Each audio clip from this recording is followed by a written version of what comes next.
मध्य प्रदेश के जो युवा छात्र और वैज्ञानिक हैं, तो उनको इस प्रोग्राम के माध्यम से ये पता चलता है कि वो क्या कर सकते हैं और कितने अवसर हैं, और अगर वो विज्ञान पढ़ेंगे तो वो कहाँ तक जा सकते हैं। और आज जब मैं बच्चों से बात कर रहा था तो मेरा भी यही उद्देश्य था उनको बताना कि आप कहाँ तक पहुँच सकते हैं। और जहाँ तक बात है हमारे प्रदेश के युवा वैज्ञानिकों की, तो जैसा कि मैंने अपने एड्रेस में भी बताया कि किसी भी देश की प्रगति उसके विज्ञान और तकनीकी क्षेत्र में जो भी काम किया है उन्होंने, और उस पर निर्भर होती है।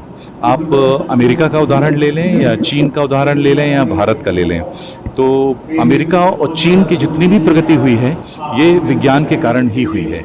और भारत में भी हमने जो 5वें स्थान को प्राप्त किया है इकोनॉमिक क्षेत्र में, वो भी विज्ञान के कारण ही किया है। और हम तीसरे पर पहुंचेंगे वो भी विज्ञान के कारण पहुंचेंगे। और अगर हम दूसरे पर पहुंचेंगे जो काफ़ी मुश्किल वाला होगा, क्योंकि हमको चीन को हटाना पड़ेगा, तो उसमें समय लगेगा। और उसके लिए हमारे जो बच्चे हैं वही माध्यम बनेंगे वहाँ तक पहुँचने का। तो मेरा आज जो प्रमुख उद्देश्य था बच्चों से बात करने का, कि आज से 10 साल 20 साल 25 साल बाद शायद मैं तो नहीं होगा, लेकिन ये बच्चे हमारे देश को नंबर 2 पोजीशन पर, आगे हो सकता है 40-50 साल बाद नंबर 1 पोजीशन पर पहुंचा पाएंगे।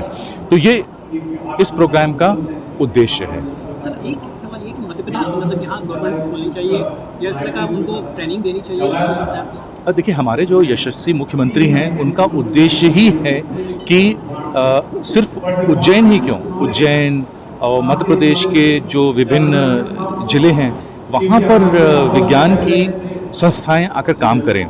और देखिए, मैं आपको एक बात फिर से बताना चाहता हूँ कि हमारे जितने भी इंजीनियरिंग कॉलेजेस हैं, इंस्टीट्यूट्स हैं, एकेडमीज़ हैं, और जो गवर्नमेंट के जो रिसर्च और डेवलपमेंट संस्थान हैं, उन सब में ये प्रावधान है कि वो इनोवेशन सेंटर उन्होंने बनाए हुए हैं उनके अंदर, लेकिन उनके अंदर लोग आते नहीं हैं, लोग मिल नहीं रहे हैं उनको। खाली पड़ी हुई हैं लैब्स। क्यों खाली पड़ी हुई हैं? खाली इसलिए पड़ी हुई हैं कि एक जो साइंटिफिक टेम्परामेंट होता है, जो एक वैज्ञानिक दृष्टिकोण होता है, वो मिसिंग है, वो कम है। तो इन प्रोग्राम के माध्यम से उनको बताया जाएगा कि आपको अगर कुछ भी करना है तो विज्ञान का सहारा तो लेना पड़ेगा आपको। हमारे देश में बहुत सारे इंजीनियर्स हैं, डॉक्टर्स हैं, लॉयर हैं, चार्टेड अकाउंटेंट्स हैं, अकाउंटेंट्स हैं, और आर्टिस्ट हैं, सब हैं, बहुत सारे। वैज्ञानिकों की कमी है। तो हमको वैज्ञानिक चाहिए जो नए नए काम करके और हमारे देश को, प्रदेश को, देश को और उज्जैन को एक प्रॉस्पेरस, समृद्ध शहर बना सके। आप चीन के वीडियो देखते हैं, उनके छोटे छोटे शहर कितने सुंदर दिखते हैं।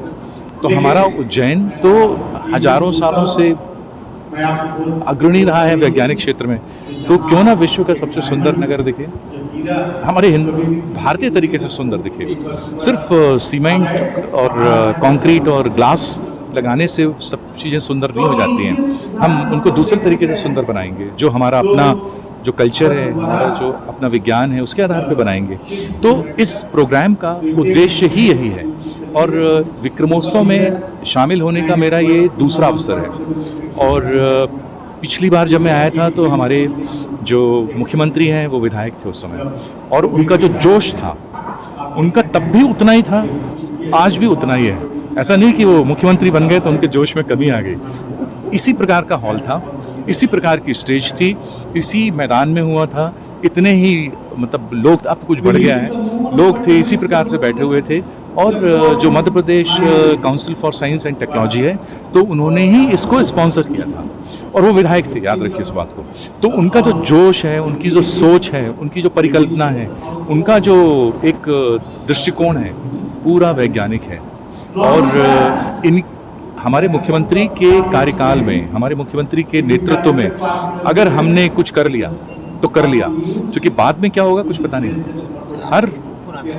हर मुख्यमंत्री की अपनी अलग अलग प्राथमिकताएं होती हैं। हमारे जो अभी के मुख्यमंत्री हैं, उनकी प्राथमिकता है कि विज्ञान और प्रौद्योगिकी से मध्य प्रदेश को समृद्ध बनाना है। और ये होगा, जरूर होगा।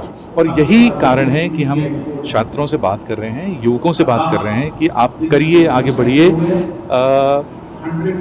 सिर्फ मुख्यमंत्री नहीं, हमारे प्रधानमंत्री ने और मुख्यमंत्री, पहली बार एक ऐसा अवसर है कि जब हमको वो कह रहे हैं कि हमारी तो हम पूरी सुविधाएं देने के लिए तैयार हैं, आप लोग आइए, काम करिए, आगे बढ़िए। Thank you sir. आपका पूरा नाम? मेरा नाम डॉक्टर सुधीर मिश्रा है और मैं डीआरडीओ से महानिदेशक ब्रह्मोस एरोस्पेस के पद से कार्यरत था, जो है डीआरडीओ चेयर। अगर आप ये वीडियो YouTube पर देख रहे हैं तो हमारे चैनल को सब्सक्राइब करें और बेल आइकन को दबाना ना भूलें। अगर आप Facebook पर ये वीडियो देख रहे हैं तो हमारे पेज को लाइक करें।